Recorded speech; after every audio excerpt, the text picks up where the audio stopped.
Me, Dr. Tasmia.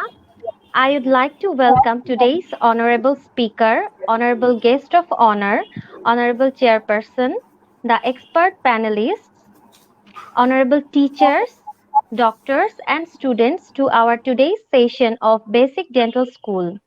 Today, our topic is practical diagnosis and orthodontic treatment planning. We, Basic Dental School, are arranging different sessions and programs with our honorable teachers from the very beginning of COVID-19 so that we can be acknowledged about the experience and knowledges of our teachers and the experts. Till now, more than 40 episodes has been done where more than 100 senior teachers and expert panelists participated and shared their knowledges with us. Today, I would like to welcome our honorable speaker, Professor Dr. A.V. Arun, ex-faculty, Savita Dental College, Chennai, India, past honorary secretary of Indian Orthodontist Society, MDS Orthodontics, MSc Psychology, President of World Dentist Association, President-elect of Indian Dental Association, Chennai Metro, Honorary Secretary of Indian Orthodontic Society, Vice President of Indian Orthodontic Society. Then I'd like to welcome our Honorable Chairperson, Dr. Muhammad Muklesur Rahman Pinu, Associate Professor and Head, Department of Orthodontics and Dentofacial Orthopedic, Dhaka Dental College. Then I'd like to welcome our guest of honor, Professor Dr. Humayun Kabir Bulbul Sir, Principal, Dhaka Dental College, Secretary General, Bangladesh Dental Society. I would like to welcome our today's moderator, Dr. Mahmoud Sajidin Sir, Associate Professor, Department of Orthodontics, Bangabandhu Sheikh Mujib Medical University. Then I would like to welcome our coordinator Sir, Dr. Anupam Poddar, Associate Professor and Head, Department of Periodontology and Oral Pathology, Dhaka Dental College. Our today's expert panelists sirs are Professor Dr. Ajoy K. Kubavat, Professor, Head and PhD, Guide Orthodontics, NPDCH, Shankar Chand Patel University, India. Dr. Dashrath Kafli, BDS, MDS, Department of Orthodontics and Dentofacial Orthopedics, Kathmandu University, School of Medical Science, Nepal. Dr. Ashish Kumar Bishwas, BDS, FCPS, MCPS, Assistant Professor, Department of Orthodontics, BSMMU, Dr. Karthik Chandra Paul, Department of Orthodontics and Dentofacial Orthopedics, Dhaka Dental College.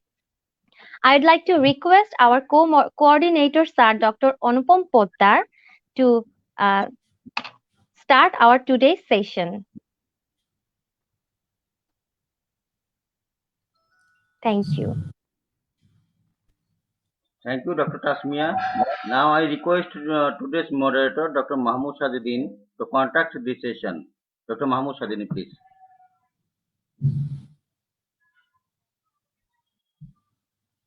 Please, unmute. Please unmute. Dr. Mahmoud, please okay. Yeah, so do you hear me now? Yes. Do you hear me now? Okay. Thank you, Dr. Anupam Poddar. Assalamu alaikum and good evening. Today is 3rd of December and the temperature is quite nice. It's 22 degrees outside, very cozy. But theoretically, this should be much cooler now. But maybe due to global warming, though Mr. Trump will not he will disagree with me, but still global warming due to global warming, this temperature has gone quite up. This 22 degrees practical. So that is the difference between theoretical and practical.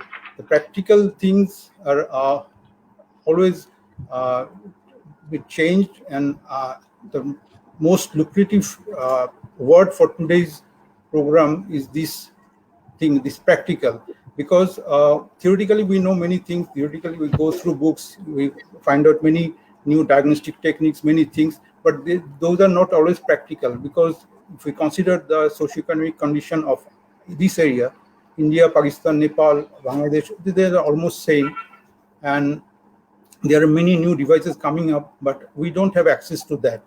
Sometimes we don't have expertise to that, and sometimes it becomes so expensive that we cannot afford to practice those things in our regular life. So when I go through the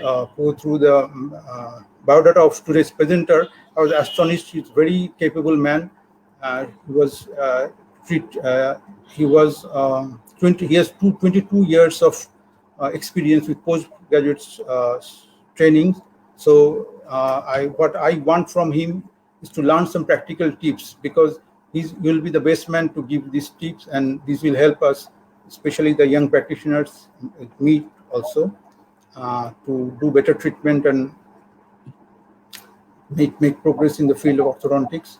So I don't want to linger anymore.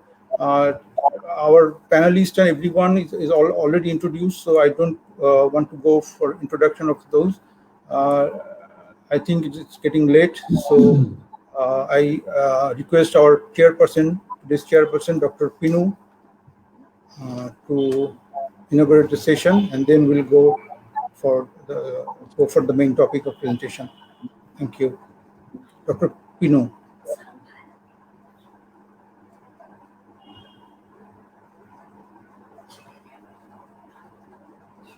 Dr. Muklesur Rahman, please unmute. Please unmute. Pinu, Dr. Muklesur Rahman, Pinu, we cannot hear you.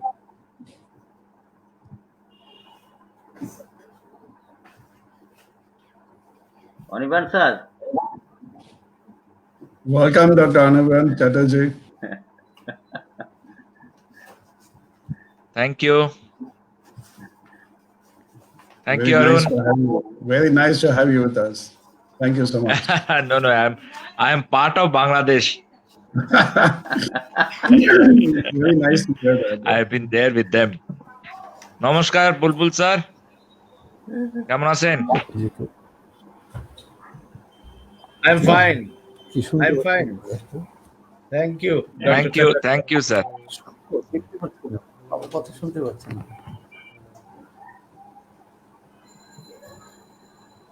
Shall we start? Or? Yeah, Hello. First of all, our chairperson introduced the session. Then we start, Dr. Arun. Yes, okay. Perfect.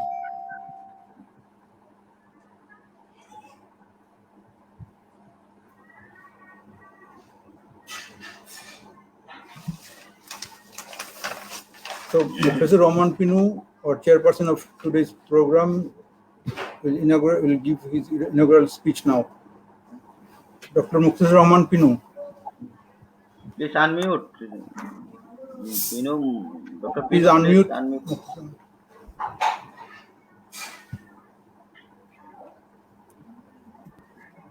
Hello.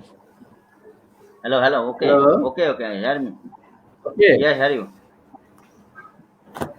Thank you, everybody.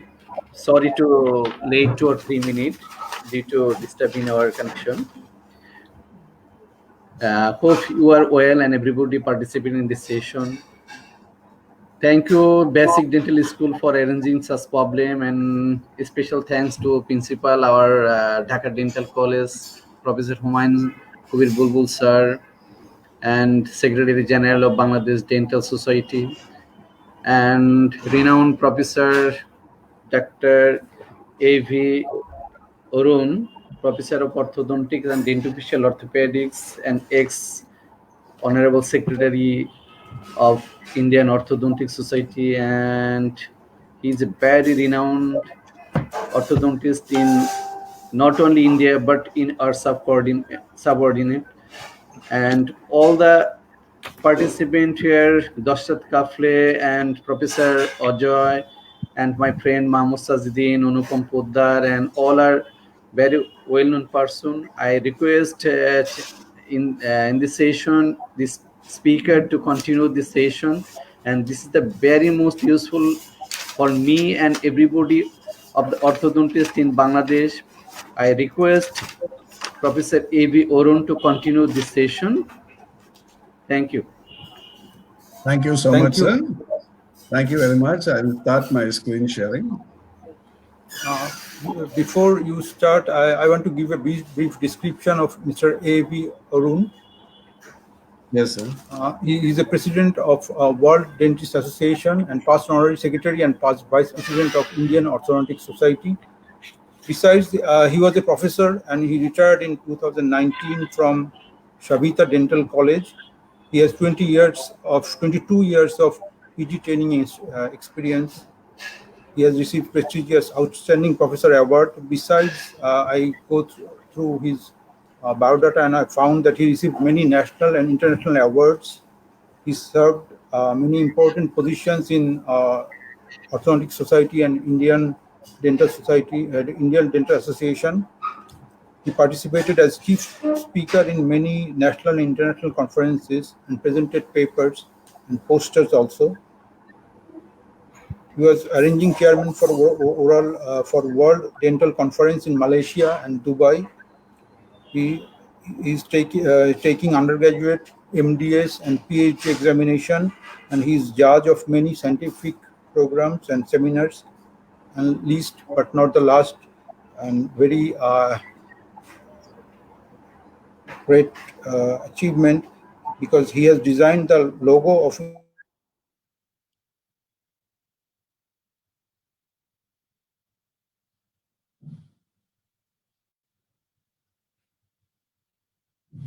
Hello. Dr. Mahmoud Sajidin, please unmute your earphone. Hello, Mahmoud Sajidin. Yes, okay. Oh, so I'll go again. I want to give a brief description about Dr. A.V. Arun, and he's the main presenter today. He's president of World Dentist Association and past honorary secretary and past vice president of Indian Orthodontic Society. He has double masters. He has MDS in orthodontics and MS in psychology. He was a professor and retired in 2019 from Shavita Dental College. He has 22 years of PG training experience. He has received many awards I found in his CV, and most prestigious is Outstanding Professor Award. And besides this, he has got many national and international awards too. He served many important positions in Indian Orthodontic Society and Indian Dental Association. He participated as guest speaker in many national and international conferences and presented papers and posters.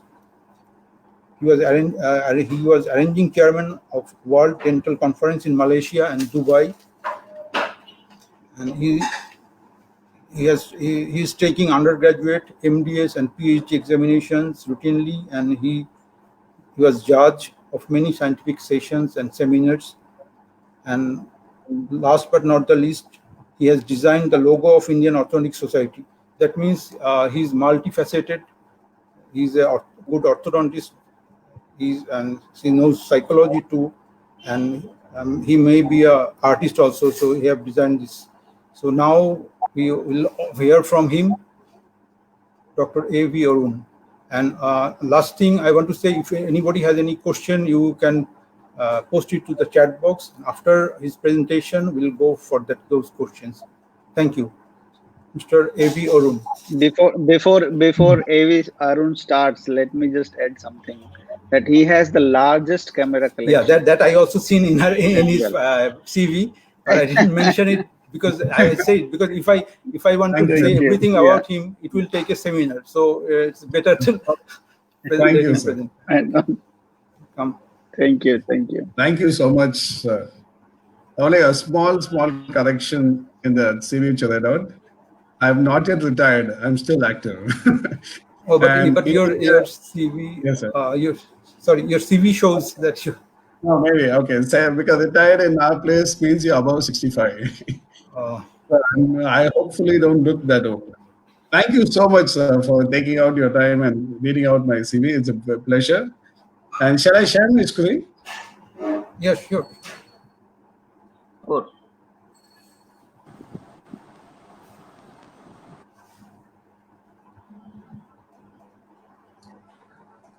So, very good evening to all of you. And it gives me a great pleasure to invite to welcome all of you to my lecture, which is on practical diagnosis and orthodontic treatment planning. And as you already heard, I'm Dr. A.V. Arun. I was a past secretary and vice president of the Indian Orthodontic Society. And I'm really happy and very pleased to be with such big dignitaries here today. Before I start, I'd like to first thank Dr. Mohammed Riyad Mahmood, founder member of the Basic Dental School Bond, for inviting me here to be a speaker today. And also to Dr. Anupam Poddar for being, for facilitating this meeting and making sure that this meeting happened. Now, I was told that this is a lecture for undergraduate students and general dentists. So just like the name of your school, Basic Dental School, I'm also going to be making my lecture as basic as possible. And I'll also be showing you some cases, which helps you to understand the nuances of orthodontic treatment. And like Dr. Mahmood had said, it's more into practical orthodontics. There are so many books which can teach you so much of lectures that can teach you theoretical part of orthodontics. But the tips, the small things, some things which books don't teach you, only practical lectures can teach you. So I hope you can actually learn a lot from my lectures. Now, as orthodontists, we are looked upon as smile architects because most of the time what we do is we create beautiful smiles. But how should a smile be? Now, with so much of knowledge being pumped into our head every day regarding the theoretical knowledge regarding smiles, now look at the picture in front of you. Now, theoretically, if you go, this wouldn't come as a good smile at all for a simple reason. There's not much enough of crown exposure. Now, in a normal smile, we've been told, you need to see the cervical margins and probably 1 or 2 millimeters of gingiva exposed when a person smiles. You don't need to see dark anesthetic corridors. Because if you see that dark corridor, it means the patient has a very constricted arch. Increased lower incisor exposure. Now, that's not a sign of a very good smile. You should not have any proclination of teeth. And also, in a smile, you don't want to see a third molar to go to third molar smile. The maximum a good smile should have, theoretically, should be from the second premolar to second premolar. So basically, as per theory, this is not a good smile at all. But if that's going to suit Aishwarya Rai, and if that's one of the reasons she became Miss World, then probably there's a disconnect between practical orthodontics and the theory which we've been put in. The best smile is what you select for your patient. So what should a diagnosis do? Whenever you diagnose a case, the first thing you need to do is recognize the various characteristics of a malocclusion, define the nature of the problem, including the etiology, and help to design a treatment plan which is specific to the needs of that individual. So these are the basic things what your diagnosis should do. And to reach that, I'm going to tell you a step-by-step approach where you can go from start till your treatment planning. The first step is to take a comprehensive case history and get all the details about the malocclusion as possible from the patient's own mouth. And also, once you're done with that, get all the records which you need. The records we need are cephalogram, OPG, and IOPA, and the study models. But now, thanks to Condin CD, we got a much more accurate view of the patients, especially in case of impactions, because we do a lot of impactions, especially canine incisor impactions. So those cases, you definitely need to have a CBCT view.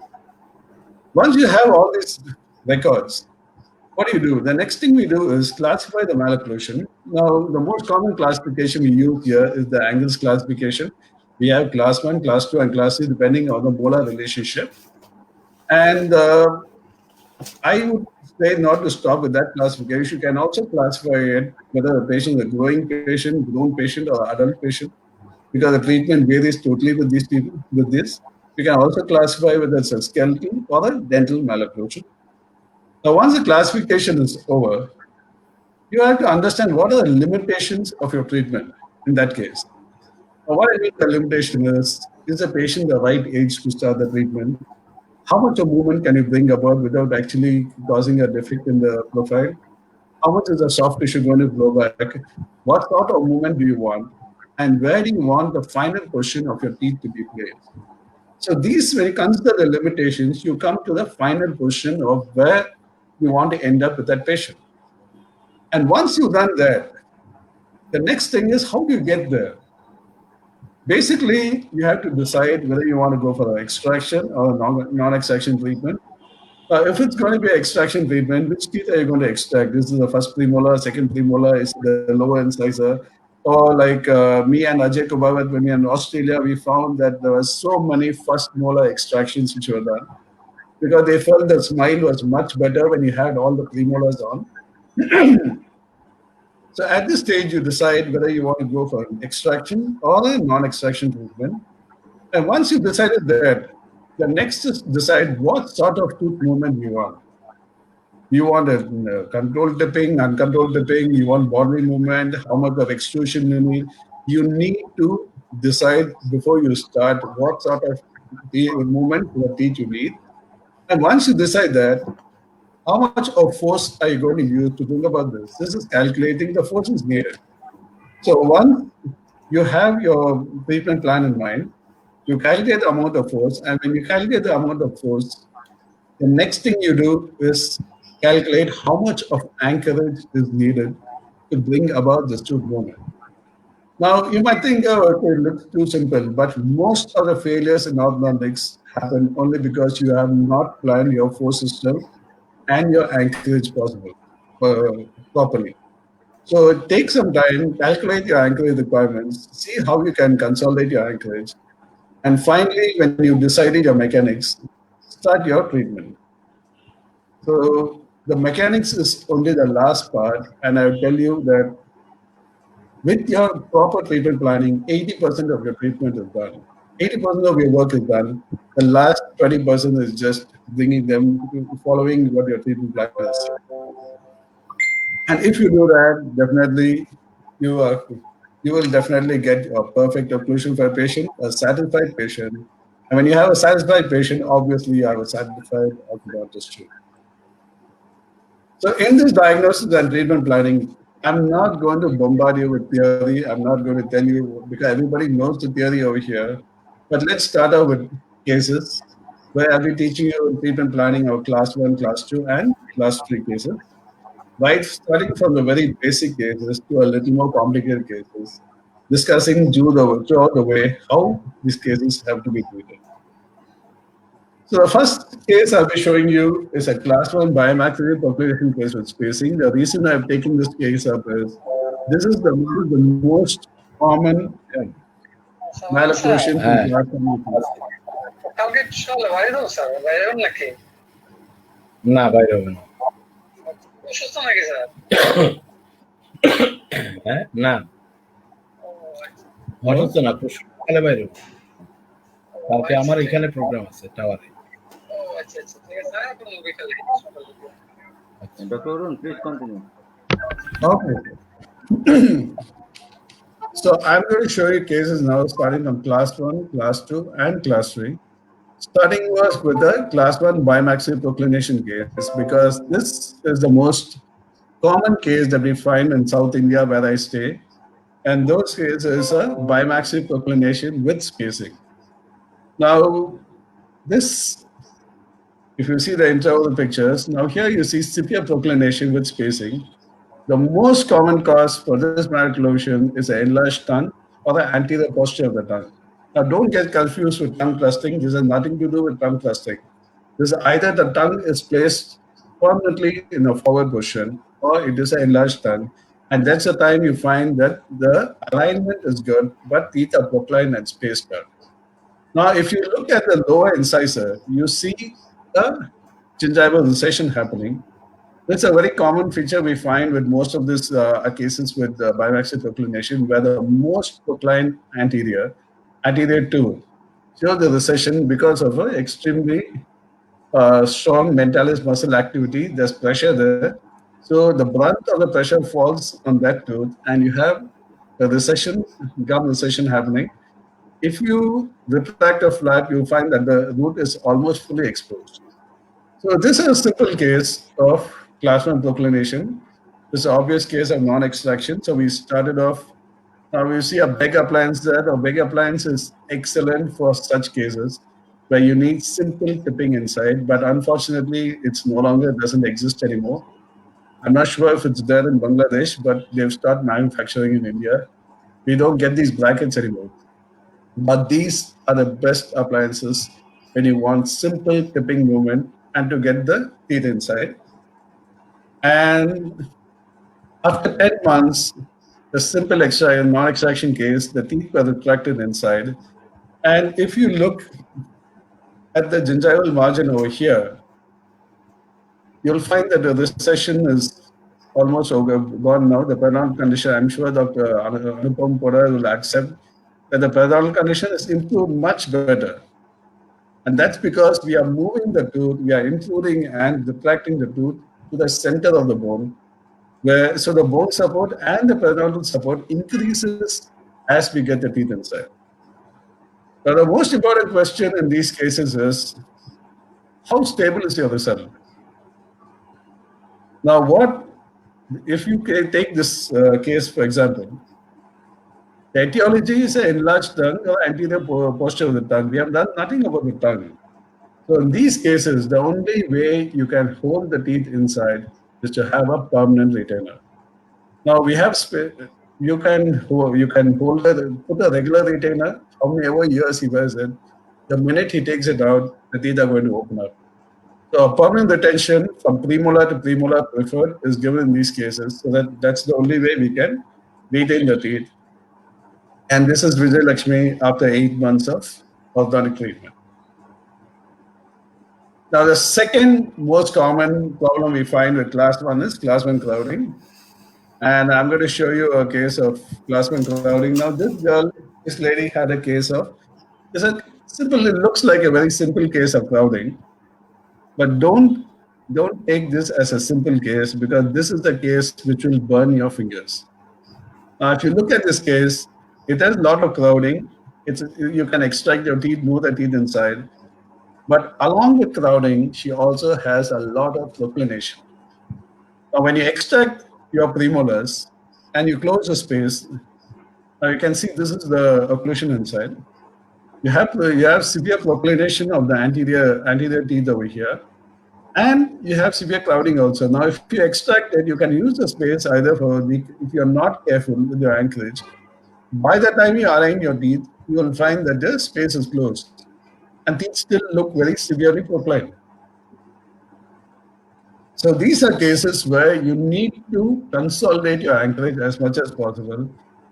And yeah, this is the occlusal view. You see there's crowding and proclination there. So the best way to treat these cases, especially when the canines are sticking out, is to do a individual canine retraction. This is using a T-loop. This is called a T-loop, and it's very efficient in getting the canine back without actually taxing your anchorage. And this is at the inverse space closure. You find that the canines are moved back, and since you move the canine into the space, you still have a little more space to retract your anteriors also. So proclination also has come down. Now, if I had done the normal enlarged retraction as we do for a normal ortho extraction case, we would have ended up with a much more proclined teeth. And this is post-treatment after all the retraction is over, and you find that the occlusion is perfectly in place. Proclination has also been corrected. This is where we started, and this we came in. Here, it was a normal alpha extraction, but individual canine retraction and then utilizing the remaining space for retracting the anteriors. So this is the same girl after 1 year, 4 months of treatment. This is the pre and post, and this is the pre and post for same girl. Now sometimes look at this patient. Now if I ask somebody, will this patient go for extraction or non-extraction? I'm sure 98 or even including me would say that this is definitely a case of extraction. So don't jump into conclusions till we look at the intraoral picture. Now look at this. This intraoral picture, you find that there's enough space in the center, there's a diastema, and also distally to the canine you have spaces. So though it looks like a very severe case, lower obviously is non-extraction, and even the upper, consider this as non-extraction case. Once you close the midline diastema, you get enough space for the laterals to come out, and if the canines are pushed a little distally, you have this. Non-extraction, just alignment of teeth, though it looks like a very severe crowding case. So always don't decide just by looking at the patient. Have your records with you. It helps you to plan much better. So the same patient after the treatment was over, this is pre and post, and this is pre and post non-extraction treatment. Now in class 1, other than crowding and spacing, we sometimes have problems like this girl. Now if you look at the face, can you see a distortion? The eyes are tilted, the lips are also not in straight line.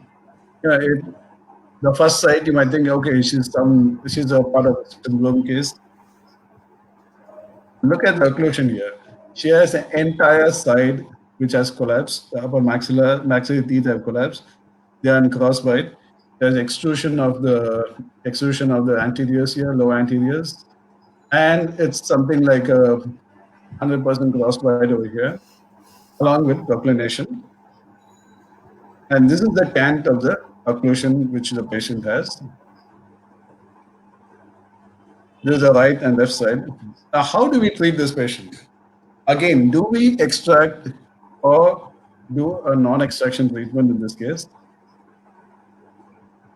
This is the occlusion view. You'll find that the entire arch has collapsed. Now, again, on the outside, you might think this is a clear case for extraction.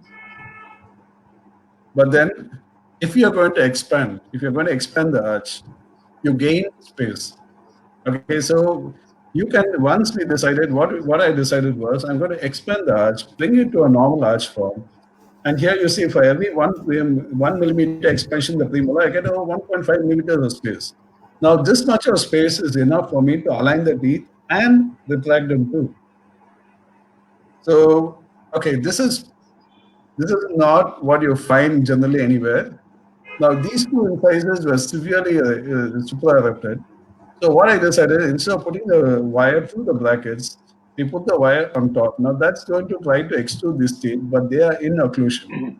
So slowly, what will happen is that these incisors will start including. Now this is not the conventional way, but this is called MOM. MOM is my own mechanics. Whatever I feel, and I'm sure all of you are the same. So this is the bite plane was placed to relieve the cross bite. Bite plane was placed on both the sides. Now the bite plane, if you see, will not contact the teeth that we want to be moved outside. Whereas the molar here is in contact and the posteriors here in contact. Once we put a NITA wire there, slowly the teeth start falling in place. This is 6 months later. So non-extraction, all the teeth is there, but you see the proclination seems to be not as much as it was earlier. This is after 6 months. And after 10 months, we did a little bit of settling of the occlusion here. Now, this is extremely important because this was a crossbite. We need to settle the occlusion, the cusp to come. The overlap should be there enough so that we don't get into a relapse. Normally, crossbite does not relapse, but then there's a tendency for opening up of the bite there. after 14 months. Now, this is the post-treatment where you find that the occlusion has come back to normal. And now you see the patient, the deformity which was there in the face is absolutely gone. The smile is perfect. You have equal smile on both the sides, and the eyes also do not look as tilted as they were. So this is the pre and post. You can see the deformity here is absolutely gone. The same patient, she looks totally different. Once we have done the expansion, and again non-extraction treatment. Okay, another one of my favorite treatments in class is in orthodontics is impaction. You've done about 80 to 90 impaction cases. So I'm just going to show you 2 cases of impaction, which are a little interesting for you. And this is a case. Now, why I'm showing this case is because I said always a tendency all over the place. You see some impacted tooth. The next thing is you send it from the. Now, this girl also, from the diagnosis department, she was sent directly to the oral surgery department for extraction. She was not sent to the orthodontic department because many people don't even think that this can be treated orthodontically or any impaction for that matter. I've seen canine impacted canines being extracted. So I would always suggest it is always better to save those teeth. And I'm going to show you one such case here. Now look at the incisor over here. This is a case where the incisor was growing vertically up, 180-degree rotation. And also, if you look clearly, you'll find that there's no root over here. You can see the opening here, which means that this root is dilacerated. It is at 90-degree angle to the ground. So this is a tooth. Now, thankfully, the surgeon knew me. So he gave a call and said, Dr. Arun, I have a challenging case for you. And when I saw this case, I knew it was a challenging case. So at the same day, he exposed the tooth. It was a palatal surface of the tooth you're looking at. 2 brackets were bonded on it. So the first thing I did was to put an open cord swing, create an opening for the incisor to come, and a bracket was placed there. And we started retracting. This is 4 months in treatment. 6 months in treatment, archwire is removed because the archwire would interfere with the rotation of the incisor in. 8 months into treatment. This is final finishing. And this is that impacted incisor which was 180 degrees rotated. This is just to show you that impacted teeth can be brought back. It just takes a little more effort, but then end of the day, it's worth it because otherwise the patient would have gone for a bridge or probably an implant, and he wouldn't have had enough bone to support an implant. So this way, the patient has her own natural teeth, and you can see the serial X-rays starting. Then it comes down here, and here it is almost in the normal position. I couldn't, unfortunately, this was the time we had film camera. We didn't realize that my focus was out. And I didn't see the patient after that. This is a little more complicated case of malocclusion with multiple impactions. Where you have impaction of central, lateral, and canine. Once again, okay, this is Hemnath, the boy, 9 years old. His chief complaint was a lot of missing teeth. Now, if you look at that, you have the central incisors missing, the lateral is missing, and you have the CDE over here. So now this is the OPG, and you can find you have the lateral incisor lying down, you have the central on top of it, and the canine above, just away from the central incisor. You have the lateral which is blocking the incisor, central incisor, and the canine. Now, these are the cases I was telling you, you need a cone beam CT. And if you have the facility for cone beam CT, you have a very big advantage in treatment planning because these are the cone beam. Luckily, that we have cone beam CT centers So here you see this is the lateral incisor, this is the central incisor, and this is the canine on top. And you can see the angulation in which the teeth are. So initially what we did is, once the surgeon exposed it, the first tooth we found was the lateral incisor which was lying horizontally. So that lateral incisor, we decided I didn't want that lateral incisor because that is totally blocking the central. So this lateral incisor was first extracted. The extraction socket was made wider. The central incisor was exposed, and a bracket with a ligature wire was bonded onto that, and we closed up the extraction space. Now that arch wire was slowly attached to a nitro wire here. So 3 months into treatment, 6 months into treatment, you find that the central incisor has actually started showing into the oral cavity. And a month before this, we found that as this was coming down, the canine was also coming down along with it. So we had exposure of the canine, a bracket was stuck, and ligature wire was given to move distally. So 9 months into treatment, we had a central and the canine which have come down. 12 months, we find that the the 4 teeth anteriors are aligned. So this is the canine. And then we started the retraction to make sure we just close the spaces. This is the occlusal view at the end of treatment. You find the central and the canine are next to each other. But as long as they are aligned in, and a little bit of modification, you really can't find any defect in the patient. This is the OPG when we started, and this was before we finished. And this is the occlusive view. And this is Hemnath after nearly 2 years of orthodontic treatment. But we are happy that he is having his own natural teeth. No extraction, no prosthesis there. So he's going to live with his own natural teeth there. So this is the right and left center views. So this is the pre and post, and this is the pre and post profile view. Okay, the next girl I'm showing is this is the ad which was very commonly seen in India in I think 2001. And what are they advertising for? I mean, I was looking. I think they're advertising for malocclusion. They're advertising for people to have the canines sticking out.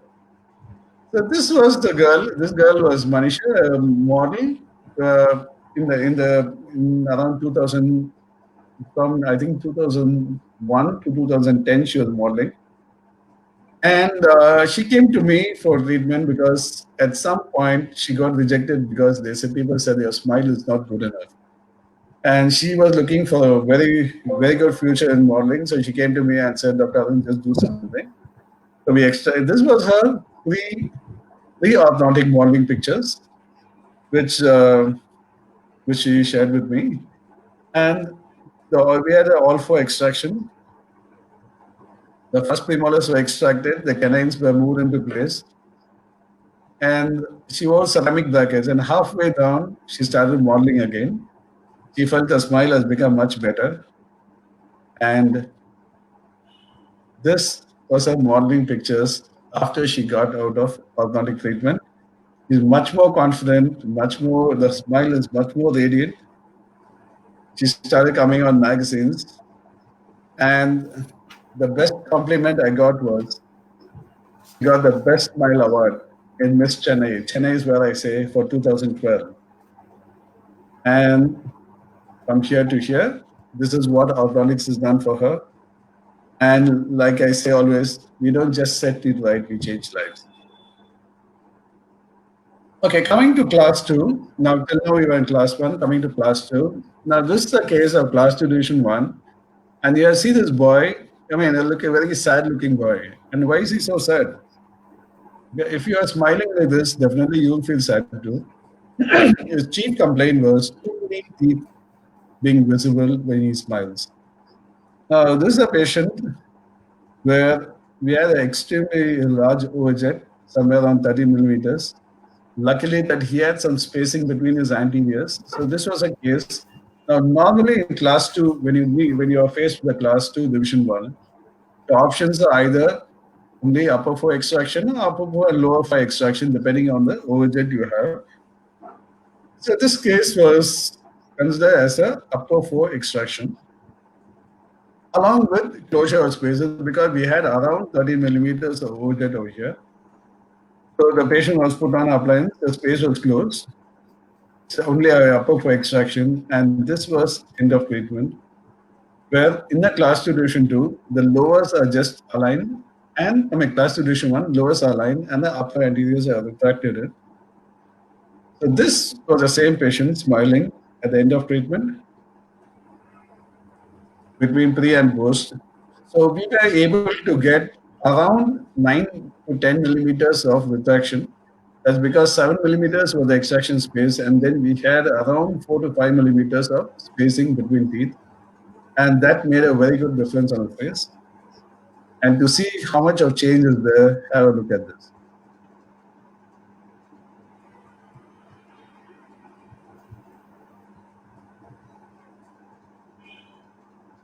Okay, my morphing doesn't seem to be working today.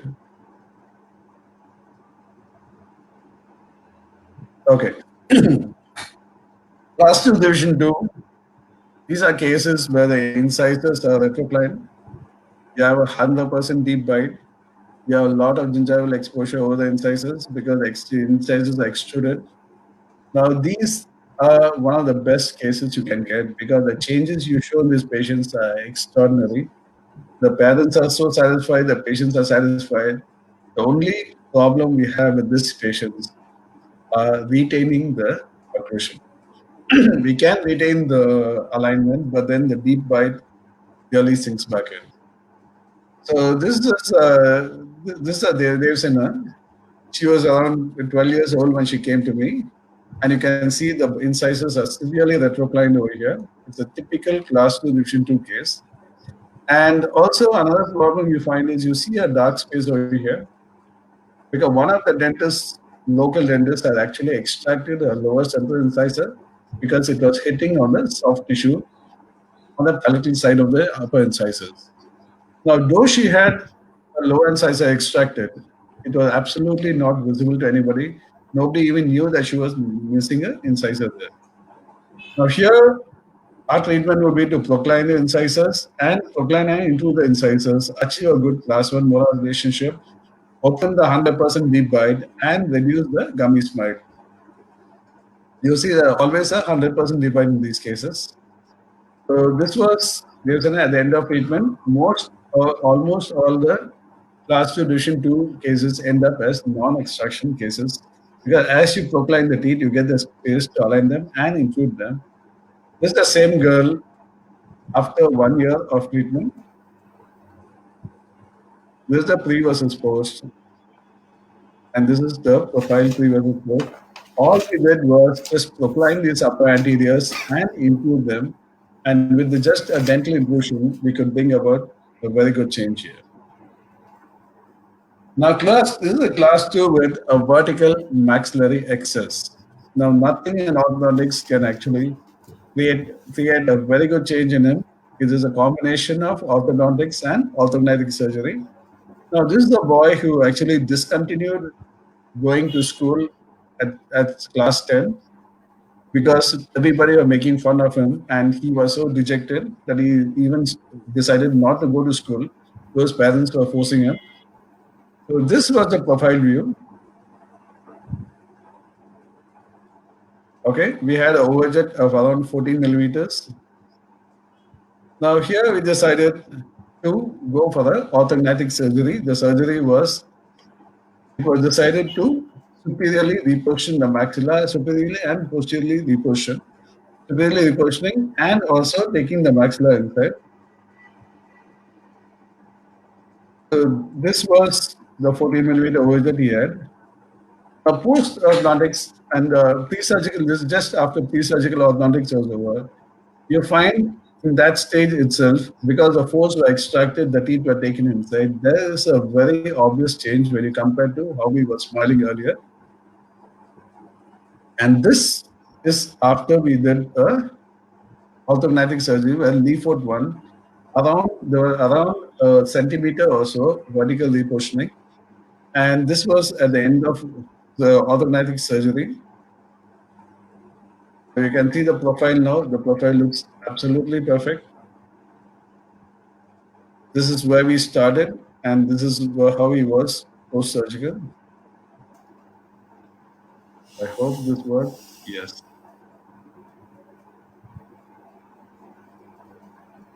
So this is the starting from starting to finish.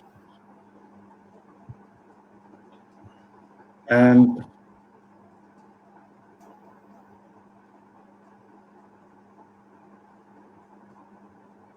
these are morphing from the pre and post photos of the patient.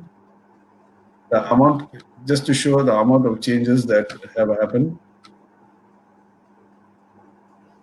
By Leaford 1 surgery and orthodontic treatment. Pre-surgical orthodontics was to retract the teeth as much in as possible, into them to a certain level, and surgically do a Leaford 1 superior repositioning of the maxilla.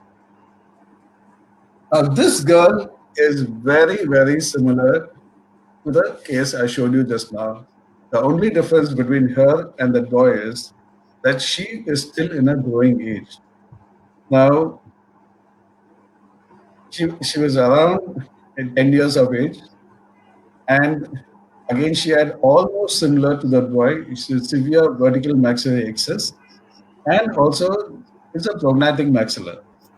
Now, in the first case, he was grown fully, but here the patient is still in a growing phase. So what we decided is to put an orthopedic appliance or headgear. We put a high pull headgear in this case. So this was the occlusion before treatment. A patient was put on a maxillary splint and the high pull headgear. Now this, what basically we are doing is we are holding the maxilla. When the maxilla is trying to grow downward and forward, we are holding the maxilla by pulling it upward and backward. So the maxillar growth is arrested. And as we arrested the maxillary growth, the mandible starts going forward, the soft tissues start going in, and you'll see that the entire vertical maxillary excess view which was there goes off. Now, this is the maxillary splint which are used.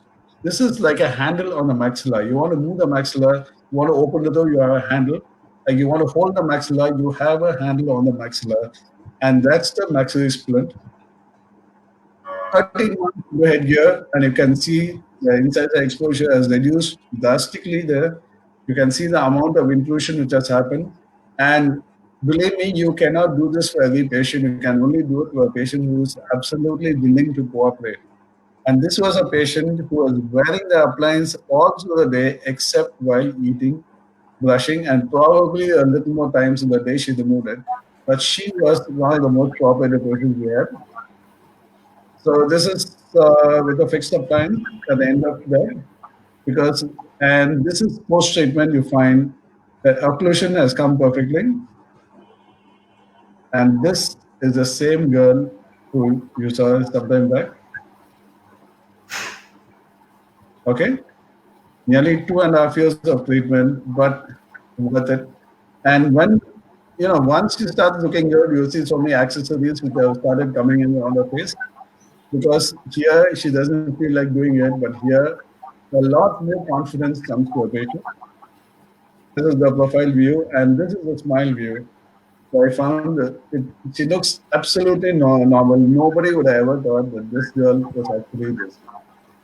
So this is the amount of change. If you catch the patient at the right age, at a growing age, and you're lucky like me to have a person who is willing to wear the appliance which are giving them, then you get the best results possible, much better than if you would have had a surgery.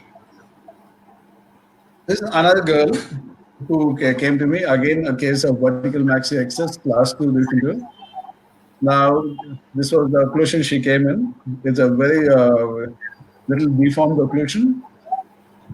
So appliance of space, again, the pre-surgical was just to close the spaces. Now, you see a great change always when you do a vertical maxi access. Now, this is just post-surgery, and this is the same patient after vertical maxi, what do I say? Default 1 surgery was done. You can see the difference between the face. The entire face is changed. The jaw has the face has become much broader. The vessel is much broader and shorter. And this is a smile. And I was sitting in my clinic about 2 months back, and suddenly this man, he was a lorry driver. He came to my clinic. He came into my clinic and gave me a box of sweets and said, "Thank you very much for what you've done to me." So I don't even remember this guy. I don't even know who he is. I've not seen him before. So I asked him, who are you? What have I done to you? So he said, 20 years back, you did treatment for me. And then I realized it was this boy 20 years later. He has come back. He vanished. He was nowhere. And suddenly he came back to me, to my clinic, and said, Dr. Arun, he gave me sweets. And then I told him, I'm going to take your pictures. And you can see now, after 20 years, absolutely no retainer was put, and still the teeth have stayed in pretty beautifully.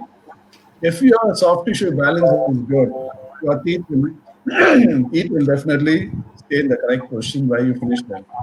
There's hardly a millimeter of opening after orthodontic treatment was done. And now coming to this is a question people I ask people: how old is too old for orthodontic treatment? Some people say 30, some people say 40. Why do you randomly pick up age? Age really does not matter for orthodontic treatment. It's just the condition of your bone. You have very good bone support. You have good periodontal support.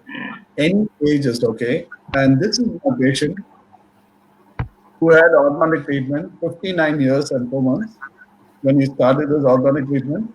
His daughter and granddaughter were my orthodontic patients. And suddenly one day he realized that his teeth are also very similar to client. So he wants orthodontic treatment. So he came in, and this was a question. Now I had expected the premolar, but he already had a crown which is gone. So these are the problems we face with adult patients. The bone support may not be good enough. You have a mutilated occlusion, and here you have to just see what is best for the patient. Those are the spaces. So the patient was put on a ceramic bracket. So the traction was done. The extraction spaces were closed. The same thing over here. And this was the finish. And you find at 61 years and 3 months, we finished with orthodontic treatment. So this is where we started and this is where we finished. The age is no birth. I've had patients, quite a lot of patients at 50 years, 55 years. As long as you know the teeth are good, the tooth condition is good, the bone is good, just go ahead and do your treatment. Now coming to class 3, this is a student of mine who was also my assistant in my clinic. Her chief complaint was that she had teeth. She had an anterior crossbite, a class 3, and believe me, she had undergone orthodontic treatment, and this was what she had about when she was around 11 or 12. And she was a BDS student now, and this was the condition after her orthodontic treatment. If you see that the premolars have been extracted. So here, we need to do this for almost every case. So a biplane was placed. Now here, we are going to take the anteriors inside, so we need space. So instead of extracting premolar, we decided to extract the horizontally compromised incisor here, and the cross elastics were placed. So once the aligning was done, then it becomes like a simple midline diastema case. The space was closed, the retraction was done, and this was at the end of treatment. Composite buildup was done for the anteriors, and this is how she smiled at the end of treatment. This is the pre versus post.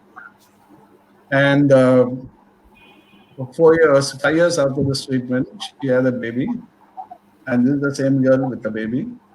She sent me this picture. She was my assistant in my clinic, and she sent me this picture. She's staying at Amsterdam now. And so basically, these are dental cases of class 3. So all you need to do is put a bite and correct the cross bite. Once you correct the cross bite, automatically the profile improves. But this is a case of skeletal class 3, where you find that this patient's chief complaint was the lower jaw was too forward. Okay, it was not only the lower jaw, the nose is also very prominent, and you get a little jittery when you take up these cases because whatever you do, you feel that you may not get a perfect. So the problem here is the retrognatic maxilla, prognatic mandible, prognatic chin, increased low anterior facial height. So the treatment plan was to first close the anterior spaces, proclaim the lower anteriors, increase the reverse overjet as much as possible to help the surgeon. Do a leaf out one superior, anterior position of the maxilla. The mandible, bilateral sagittal split, take the mandible back, and a reduction genioplasty. So multiple surgeries here. So until we see the actual patient in the end, everybody is usually tense.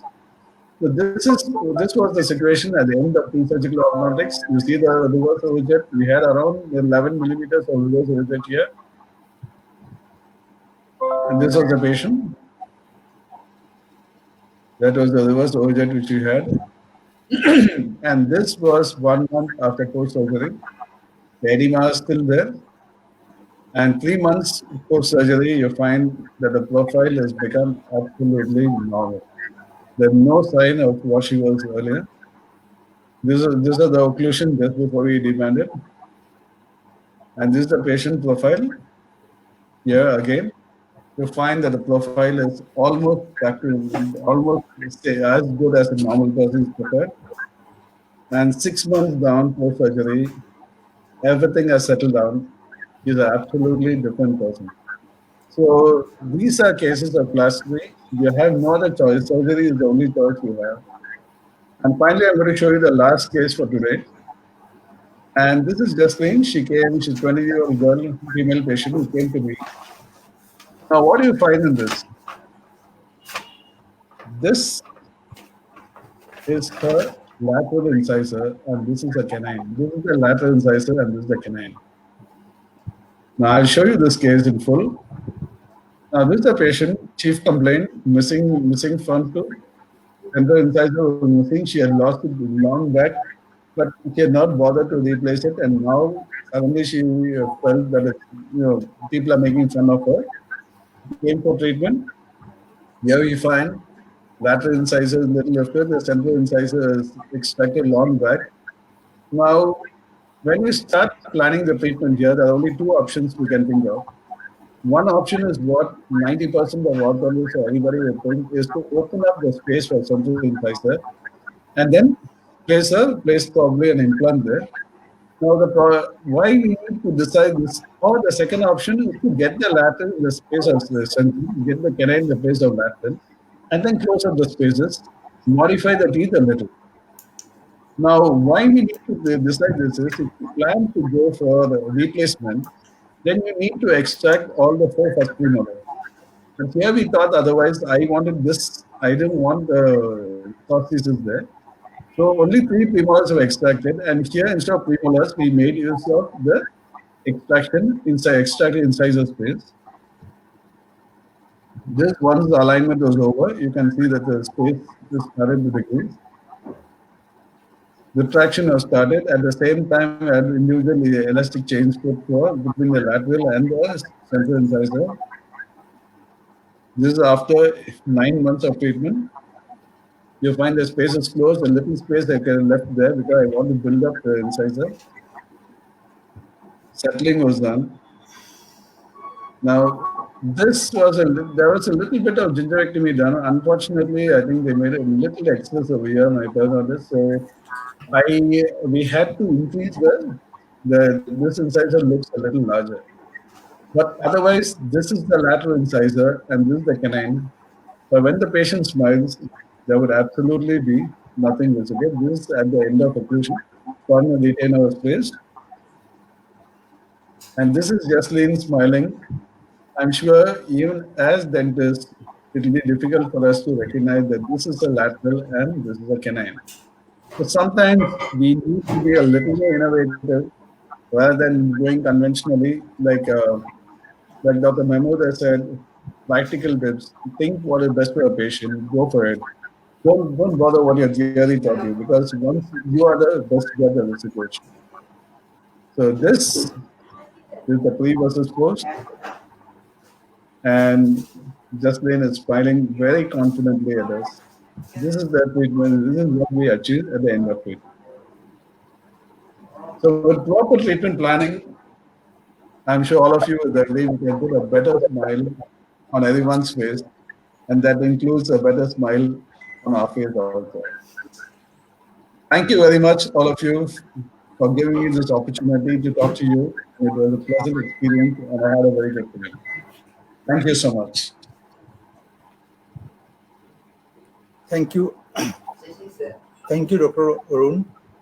It was a very nice presentation. And only in 1 hour, you have touched every part of orthodontics. That's great. And it is, your cases are almost like a magic.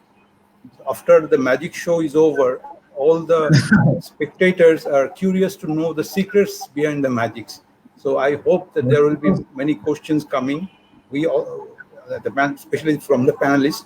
So firstly, I request Dr. Anupam to coordinate with me. And if there is any question, I think you can help me to present it in front of you. Dr. Anupam.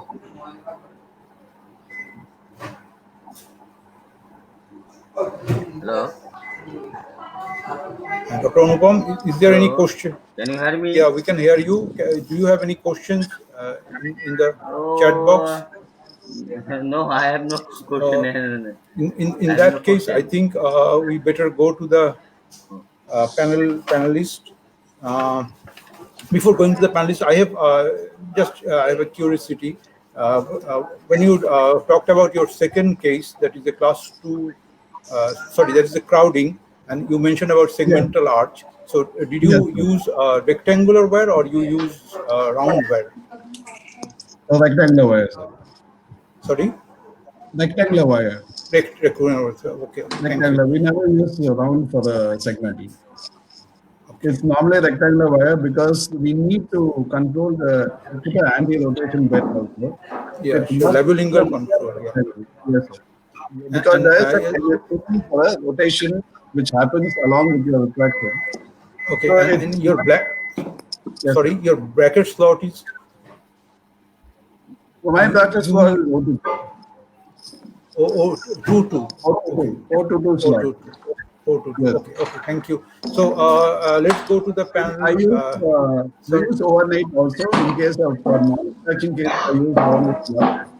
In extraction cases, I do use O2 slot if I want to go in for a highest level. But 1922 is what we stop with. Okay, thank you. So let's go to the panelists. I want to start from the most junior one. Today we have Karthik Chandra Ball with us. He's an assistant professor in Dhaka Dental College, a very enthusiastic orthodontist.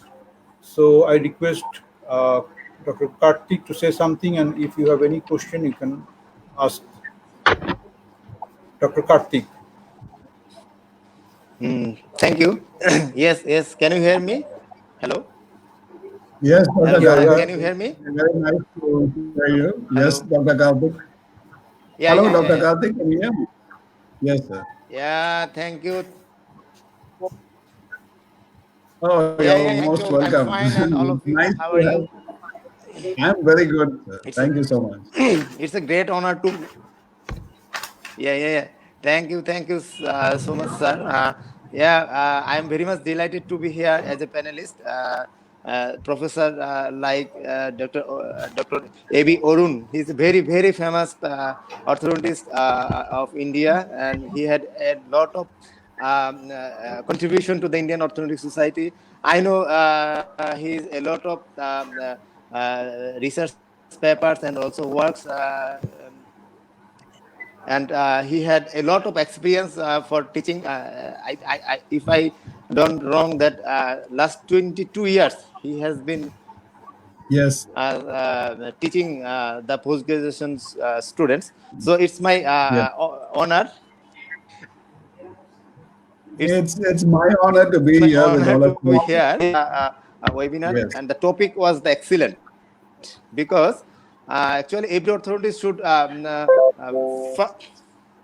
yes, every orthodontist should have start from the orthodontic diagnosis and treatment planning. Yeah, so if they are doing well these two things, then they can finish successfully a case. So it's very important issues that you shown to us. I think all the authorities who are joined with this webinar, they will get a lot of knowledge and also some new ideas then that they can apply in their daily practice of orthodontics. So my question to Dr. Arun here, you Yes. show a lot of Yes. cases like biomaxillary procrastination.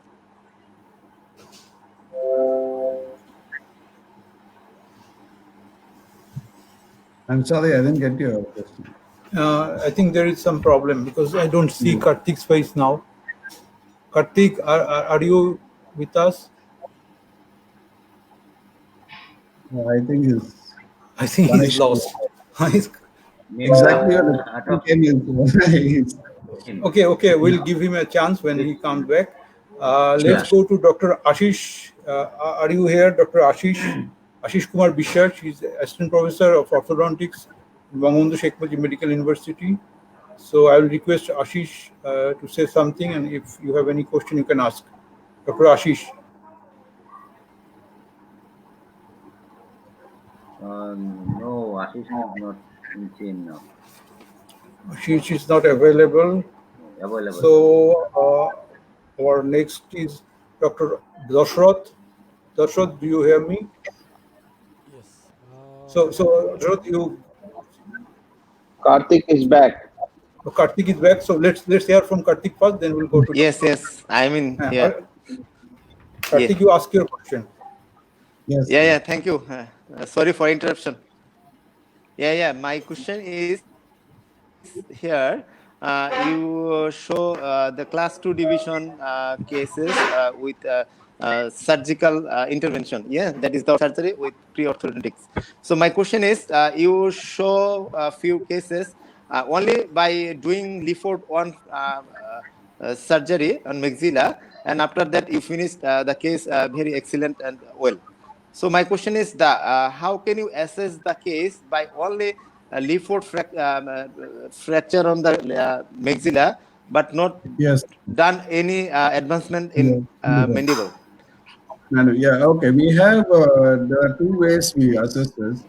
One is once the pre-surgical phase is over, okay, we have certain softwares which we use where we put the cephalogram. We just do prediction on the computer, and it also shows you a soft tissue change. Now, if we do maxillary superior repositioning, the software shows us how much change comes in. But more than that, we also do a cephalometric prediction is done using our cephalometrics, where we do a surgical prediction. We superiorly reposition the maxilla.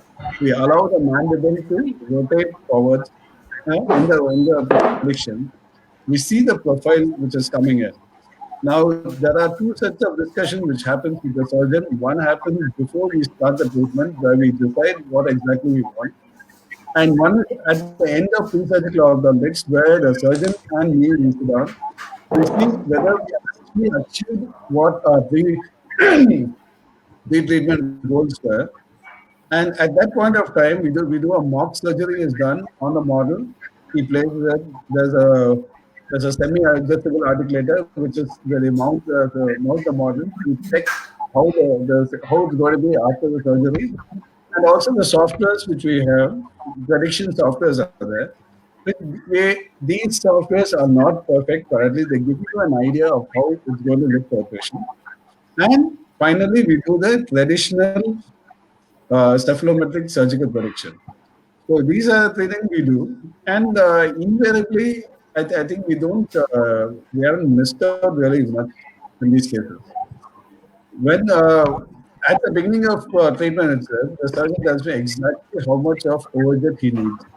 Because a very specific, you need this part of this much of overjet, and you do have the surgical splint is made by the surgeon, and they place it, and end of surgery we get good result.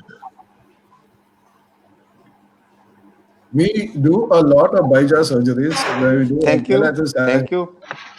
yeah, we do a BSSO and a leaf one also.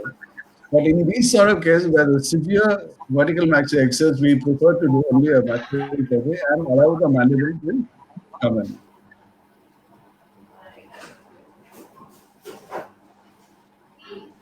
Yeah, there's a question why two types of brackets were used. Thank you, sir, for your nice. Yes.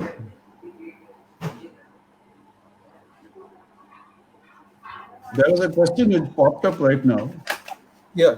Which asked me why a different set of brackets were used. Now, initially, if I'm not confident over the patient maintaining it, we put the patient on a beg bracket, start the retraction, and once it comes to a certain level, okay, when I need a much more better alignment, I shift it back to a straight by appliance. Beg appliance is very good when we are disimpacting the case. So I want just a tipping movement to happen, because there are many cases which I start with a beg bracket, retract him, and maybe in the final stages I go for a straighter bracket because I need tipping movement. It depends on what sort of tooth movement I need, I use it. But in Hemnat's case, because initially he was a very playful boy, he used to break everything, so I wasn't confident about him maintaining his straighter appliance, so we put a bigger appliance. Once the bracket teeth were brought inside, we shifted to a straight pair. I mean, that was a question which appeared down. Yeah, thank you. Yeah, thank you. So, if there is no other question, then I will go to Dr. Dashrath. Dr. Dashrath Kafle, he's Associate Professor and Head, Department of Orthodontics and Dental Orthopedics, Kathmandu University. So, Dashrath, if you want to say something, please say. Yes, Dr. AB, can you hear me? Yes, I can. Yes, sir. First of all, I would like to congratulate you for a wonderful lecture. Actually, this is really nice. You have simplified the very, vast topic. So we must congratulate you. And Thank you so much. actually, I was the graduate of Bangladesh. I was in Bangladesh from 1999 till 2004. Oh, So okay. the people in the panel and in the chairperson, they are all my teachers. So it feels privileged for me. Day-to-day practice, the most difficult situation which we get is diagnosing the transverse problems. The Yes. anterior posterior problems, we are quite sure about it, but the dilemma is when we have to diagnose the transverse problems. So, Yes. do you have some practical tips on diagnosing the transverse plane problems? Number one, Transverse problems is you are talking about crossbites, skeletal or yes, dental? cross bites Yes, and sir. maxillary deficiencies, and like in the transverse plane, malocclusion in transverse plane. Yes, sir. Now there are a lot of cases of Sarpe which goes on, surgically aided maxillary expansion. And we used to do a lot of surgically aided maxillary palatal expansion, but now it's more of implant aided. Okay, they use implants to expand the arch. We do not basically.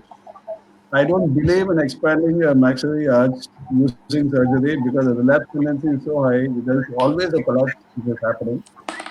We still go on with a Havac appliance for maxillary expansion. And in most cases, like once we in a skeletal case, we do use Hyrax is what we commonly use. But I have never personally used, surgically expanded, though we've done it in college. I have not done personal case here.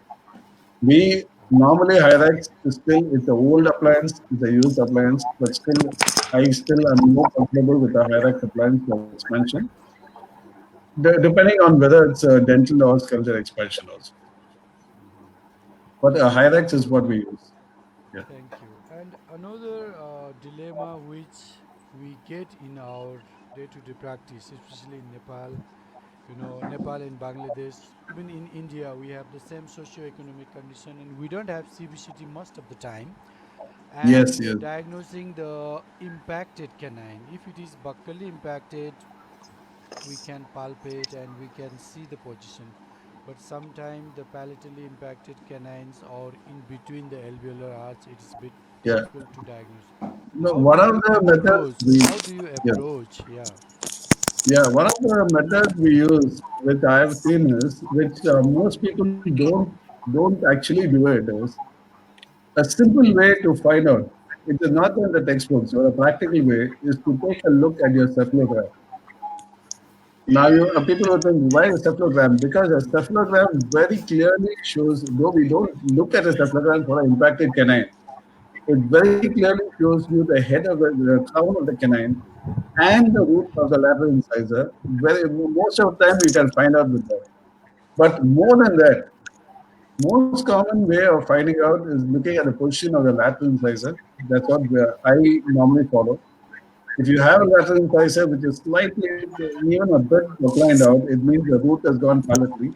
Because there are times when our students have made a mistake of thinking it's palpating a bulge on the palatal side, thinking that's the crown of a canine. Because the minute you see a bulge, you think it's a canine. But it's actually the root of the lateral, and the crown is labially placed. So basically, the position of your canine lateral incisor gives you an approximate idea where your canine is. And second is, try what I told you, check the lateral cephalogram, and you will clearly be able to see where the position of the canine is. Occlusal view does not give you a clear position because it's a two-dimensional view. Palatal or labial, you cannot judge with the occlusal view. But like I told you, lateral cephalogram gives a much better view for that. And obviously now, we are becoming,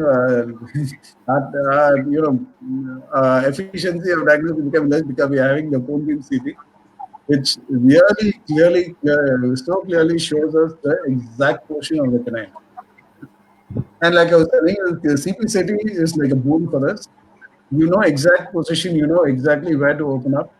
And one more thing which we have done in our college, which is very different, is we have made, there was an impacted canine too.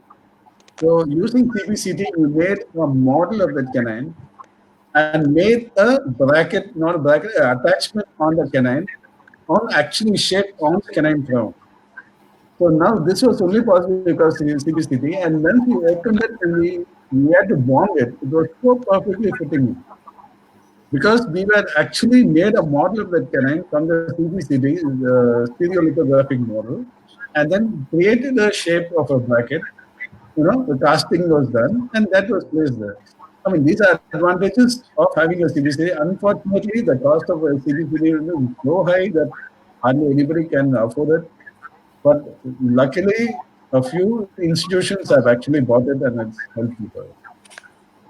But other than that, I think try these techniques should be enough for canine infection. Thank you. It was very well explained and very practical. You mentioned about looking at the bulbs, and sometimes, yes, not only the students, I have many times confused with the crown of the canine or the tip of Root the of the lateral incisor. That is really very nice explanation you have done. Once again, thank you so much and congratulations. most That's welcome. it So from my thank you so side. much. Yeah. Thank you, Dashrath. Now I'm going to Dr. Ajay Kubhat He's a quite familiar face now at Bangladesh because he once came to Bangladesh. I think it was in 2014, and he presented in a seminar, and we also participated in a hands-on course. And last month, he presented a seminar on artificial intelligence and assured us that we are not going to lose our job in future due to artificial intelligence. So now I'll go to Dr. Ajoy. Please, Dr. Ajoy. Thank you. Thank you, Dr. Mahmood, for and good artificial intelligence. প্রোগ্রামে আছি বল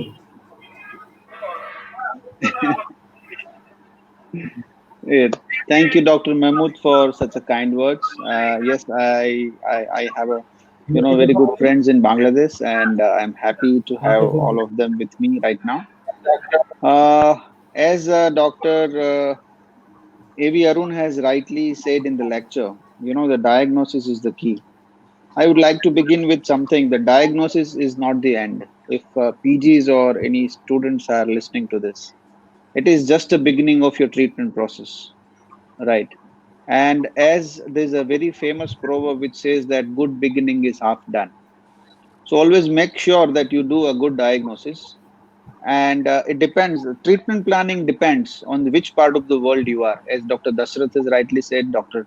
Mahmood has said, Dr. Kirtik also said the same thing. And me and Arun, we go a long way in our friendship and even in our fellowship as a professional colleagues. We were astonished to know there are a different regional places have a different treatment planning, and everything is justified and everything is fine if you have an evidences. So if you think that something doesn't work and something else works for you, don't shy away. If you have an evidences for the same, you can adopt the plan B as well. I'll not go into much of a detail of it because all of his cases were like a visual treat for all of us, and few of the cases been treated with the Beg's philosophy, and that was amazing. Arun, thank you for Thank you. everything. Thank you, Ajay. And one more thing to add to what you said for the PGs is, when you do a treatment plan and you're down the plan and you find that things are not working out, okay, don't think twice to change your plan at any point of time. Now, most of the time, people stick to a plan, they find that something is not working, they still continue on the same thing, thinking that things will go right. It doesn't happen that way. You find yourself going a little away from your treatment plan, change your plan. There's nothing wrong in changing. You want to treat non-extraction, end up non-extraction, feel something is not looking good. Convince the patient, tell him about the extraction. You think about surgery and halfway down, pre-surgical, you find the patient is actually looking good. Convert it to a non-surgical case. There's nothing wrong in changing. Ultimately, it's the patient you're looking at. People have an ego sometimes where they feel that, I've decided this, I will go by this. I think the PG should realize that this is not about you or him, it's a patient. So whatever best for patient, change your treatment plan. There's nothing wrong with it. Thank you, Ajay. And when Ajay and me went to Australia, we were surprised so much to find there were so many orthodontic treatments. The patients were treated with upper teeth extraction. Now that was quite new to us. And right, Ajay, we found Yes. the upper if you have a caries in second molar, extract second molar rather than extracting premolar. So we were, being a professor and head in some of the institute, both of us were there.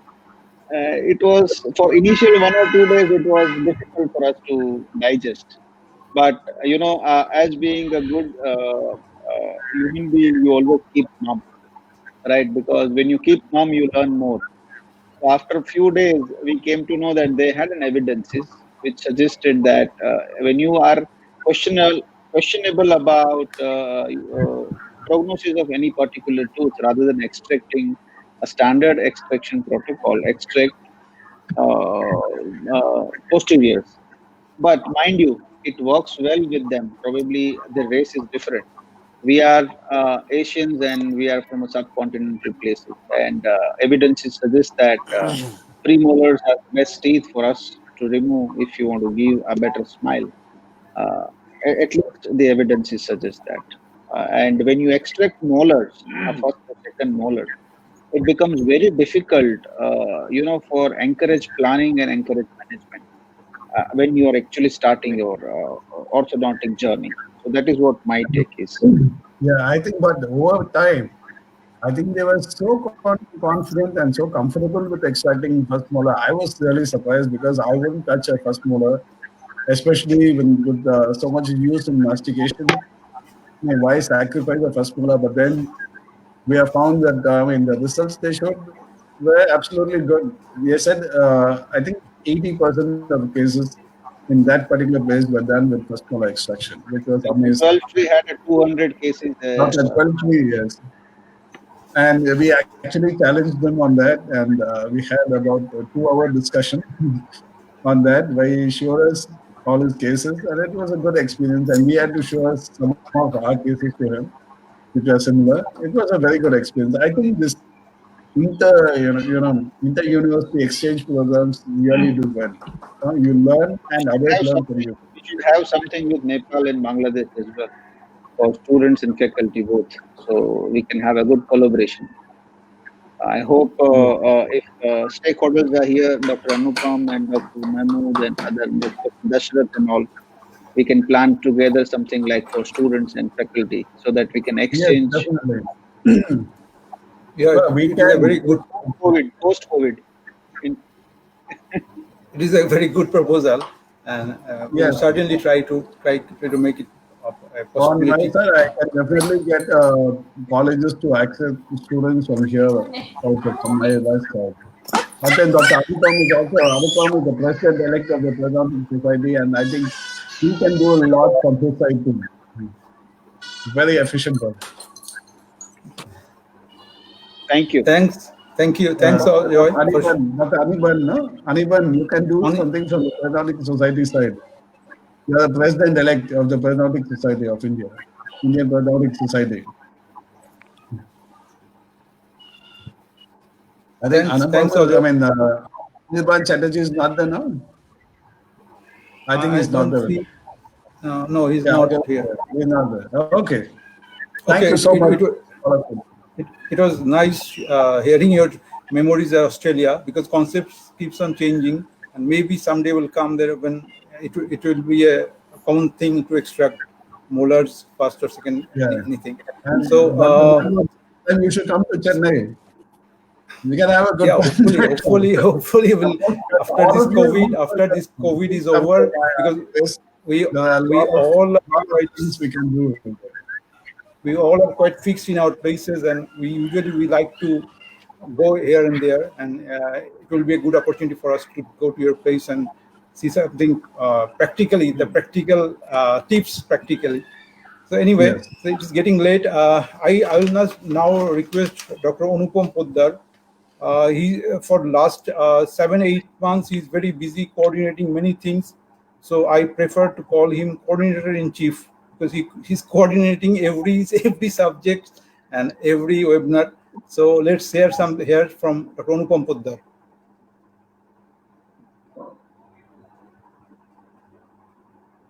Can you hear me?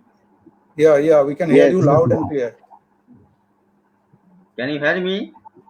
Yes, I can, sir. Okay. I can hear you. Can you hear me? Yes. Yes, we can hear you loud and clear. Go on. Thank you, Dr. Mahmoud Sajidin, my bosom friend, today's moderator.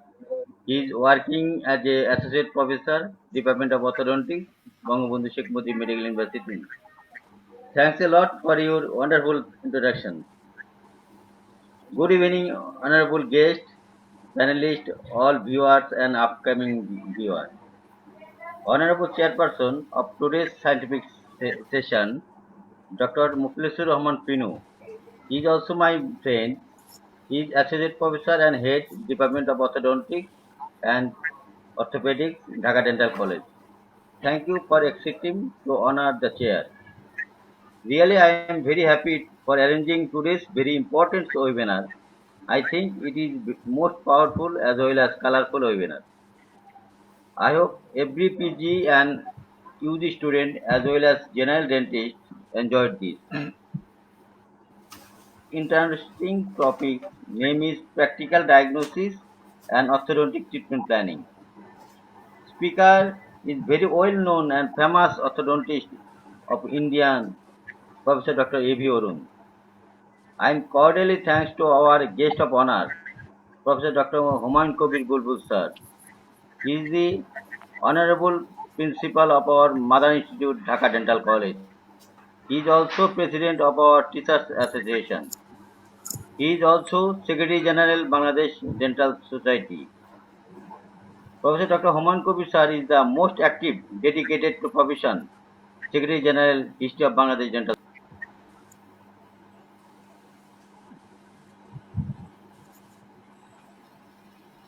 I think he lost the connection. Yeah, I think we lost. there may be a power failure or network failure.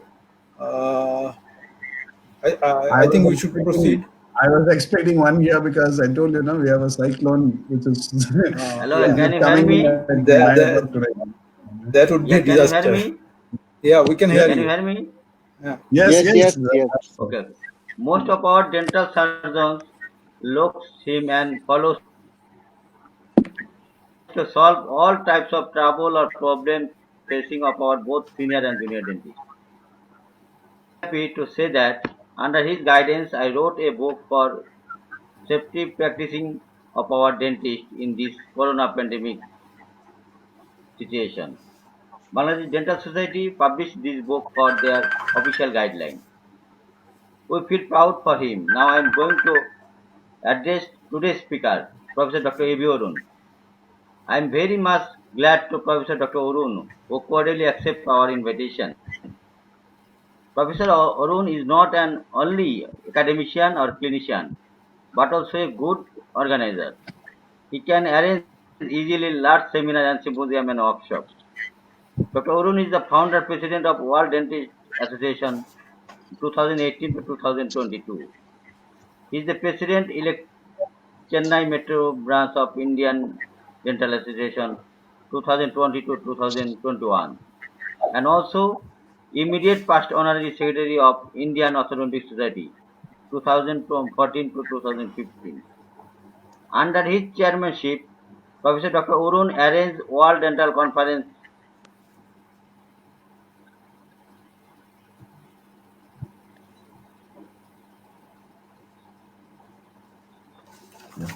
I think Anupam is again lost. Yes. So, should we wait or should we proceed? Because it is getting late. It's already 11:45 at your place. So no, we don't want to delay more. Now Okay. I will request. Now I will request our guest of honor, Professor Dr. Humayun Kabir Bulbul, Principal Dhaka Dental College, to deliver his speech.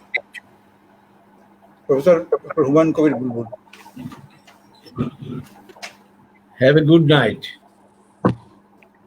Thank you, sir. Near about last 2 hours, we enjoyed a nice program.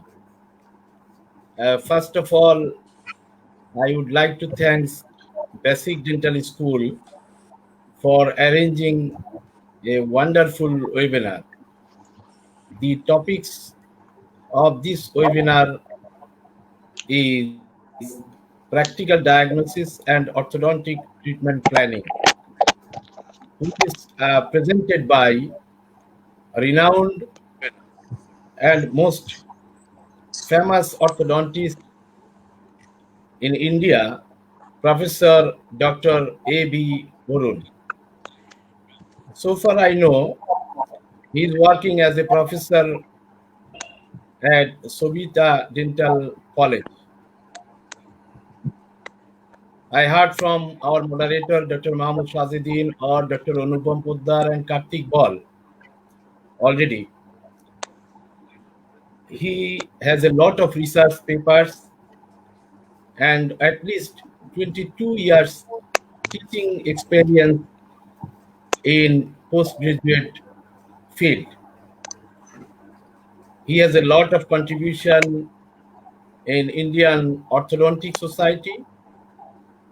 For this reason, Uh, the most prestigious outstanding Professor Award of Indian Orthodontic Society is named on Dr. A.V. Orun Outstanding Professor Award. It is very tough for me to express full credential of Professor Dr. A.V. Orun in this time frame program. So I'm sorry. Um, I congratulate him from the heart of my core, from the Dhaka Dental College, which is the mother institution only government dental college functional in Bangladesh, and from our national organization, Bangladesh Dental Society. I feel honored to welcome you all, as well as our today's chairman, Professor Dr. Mukhlesu Rahman Pinu, head of the Department of Orthodontics, Dhaka Dental College, moderator Dr. Mahmoud Shahidin, Associate Professor Orthodontics, Bangabandhu Sheikh Mujib Medical University, organizer Dr. Anupam Poddar, head of the Department of Periodontology and Oral Pathology in Dhaka Dental College, panelist Dr. Ajoy from India, and Dr. Dashrath from Kathmandu, Nepal, Dr. Ashish Bishwas from Bangabandhu Sheikh Mujib Medical University, and Dr. Kartik Chandra Bal from Dhaka Dental College. I hope this webinar increase knowledge and help to think wide angle about orthodontic diagnosis and treatment planning.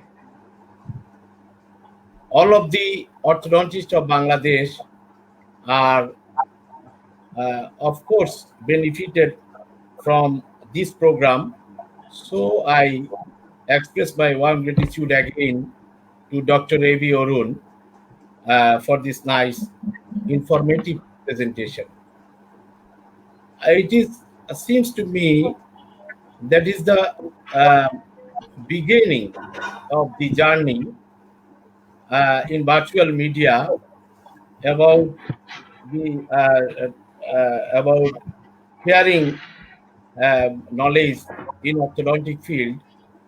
But we hope after COVID-19 situation in new normal life, we again arrange repeatedly, virtually or conventionally, such type of program. I thanks to all viewers to enjoy this program. Thank you all again. Thank you, Professor Dr. Humayun Kabir Bulbul. Now it is the concluding part. I want to thank specially Bond for arranging or making arrangements for such occasion, for such seminar. Now I will hand the mic over to Dr. Pinu, chairman of today's seminar, to say his concluding speech and conclude the session. To Pinu.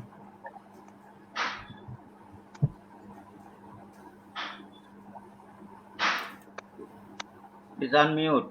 Please unmute microphone. Yes, we can hear you. Dr. Pinu, please unmute.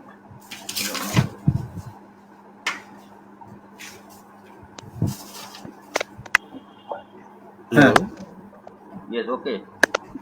Please tell me. We can hear you more. Okay. Thank you, Mahmoud. Thank you, Professor A.B. Orun, for your nice, informative, and very creative presentation. And thanks to all the participants and all the viewers and all the panel orthodontist and all of the person who attend our this seminar. One question is arises to me, to the Professor Ebiorun. You can use a extraoral anchorage, that is headgear, for correction of the class 2 division or malocclusion. Is it possible to use the intraoral anchorage to correct this No, sir. problem? When it's a vertical maxillary excess, now we do have implant aided inclusion which is happening, but that's only a dental inclusion which is happening. Now that is the case which I showed you is Yeah, the yeah, case where it's a vertical maxillary excess, and it's still growing. It's still growing in a yeah, vertical way. So we need to hold the entire maxilla, superiorly. Now, there are people who have tried it using zygomatic implants and maxillary implants and then using elastics to yeah, do it, but still, even then, it's only a dental intrusion which you're having.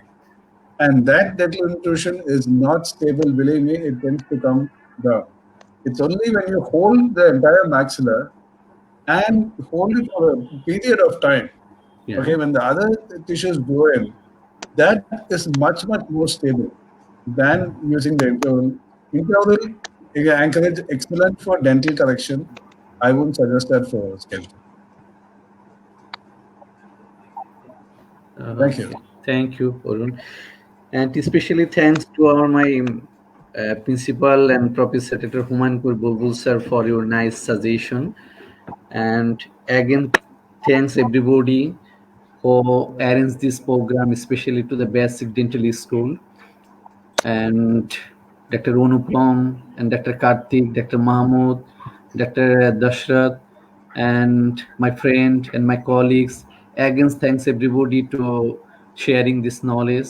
Hope this type of seminar will be continue further, and this will be very helpful for us, especially our PG student and orthodontist of Bangladesh. Again, thanks to the Warun for your nice and informative presentation. Thanks everybody. Thank you Thanks so much all. for having me with you all. It's a pleasure. It's my pleasure. Thank you, sir. Thank you, Thank sir. you. Welcome.